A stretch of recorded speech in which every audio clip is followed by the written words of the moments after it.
નમસ્કાર મિત્રો, GPSC class 1-2 ના પીવાયક્યુની આપણે ચર્ચા કરીએ છીએ. તો 7/1/2024ના દિવસે જે ક્લાસ 1-2 ની એક્ઝામ લેવાઈ અને હવે તમારી નેક્સ્ટ આવવાની પણ છે.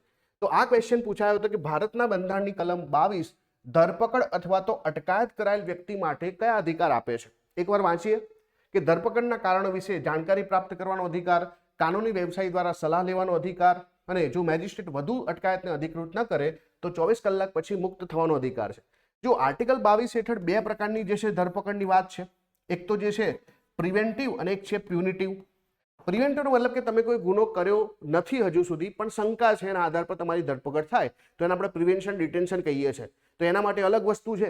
પણ પ્યુનિટિવનો મતલબ કે તમે ગુનો કર્યો છે અથવા તમારા પર શંકા છે, ગુનો થઈ ગયો છે, તો એવી પરિસ્થિતિની અંદર જે છે તમને કયા અધિકારો મળે છે? 3 અધિકાર. કે પહેલું તો જે છે તમને ધરપકડના કારણ જાણવાનો અધિકાર છે. બીજું કે તમારી જ્યારે ધરપકડ થાય તો તમે જે છે તમારા જે પણ કાયદાશાસ્ત્રી છે, તમારા જે છે બરાબર કોઈ પણ સલાહકાર, કાનૂની વ્યવસાયી છે એના દ્વારા સલાહ લેવાનો અધિકાર છે.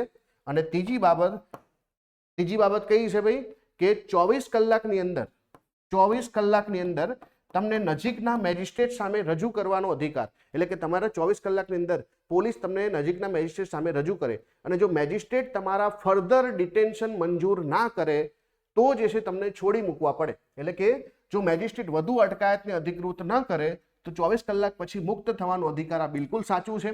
ધરપકડના કારણો વિશે જાણકારી પ્રાપ્ત કરવાનો અધિકાર પણ સાચું છે અને કાનૂની વ્યવસાય દ્વારા સલાહ લેવાનું પણ જે છે સાચું છે. તો આ 3 જે છે બિલકુલ સાચા છે.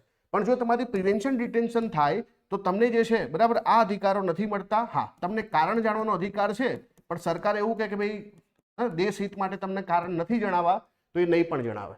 તો આ જે છે તમારે ખાસ યાદ રાખવાનું છે. અને બીજું ખાસ કે આર્ટિકલ 22નું રક્ષણ દુશ્મન દેશના નાગરિકને મળતું નથી, બાકી બધા ભારતીય અને વિદેશીઓને પણ પ્રાપ્ત છે.